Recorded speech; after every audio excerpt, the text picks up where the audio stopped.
ताज्या बातम्यांसाठी ABP माझाला subscribe करा आणि बेल आयकॉन प्रेस करा। आता वळूयात पुढच्या बातमीकडे।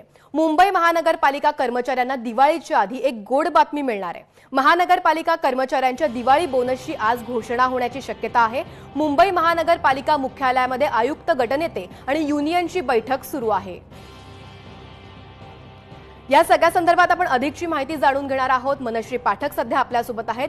मनश्री, महापालिका कर्मचाऱ्यांसाठी एक गोड बातमी म्हणावी लागेल।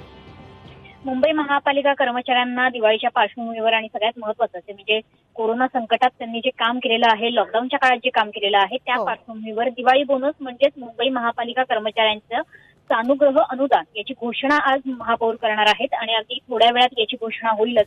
मात्र यासोबतच महापालिका कर्मचाऱ्यांसारखे बोनस हे बेस्टच्या कर्मचाऱ्यांनाही दिले जावेत, त्यांनाही अतिरिक्त भत्ता दिला जावा अशी मागणी पुढे येते।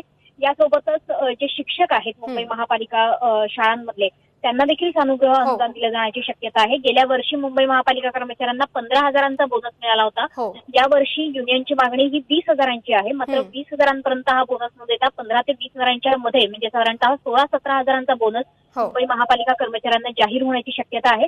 मात्र त्यासोबतच बेस्ट कर्मचाऱ्यांना मात्र किती बोनस दिला जातोय, त्यांना किती सानुग्रह अनुदान दिलं जातंय आणि कोविड काळात जे त्यांनी काम केलेलं आहे त्याबद्दल त्यांना किती अतिरिक्त भत्ता दिला जातोय हे बघणं महत्त्वाचं आहे। धन्यवाद मनश्री, तू दिलेल्या सगळ्या माहितीसाठी। वेळोवेळी अपडेट्स तुझ्याकडनं घेतच राहू।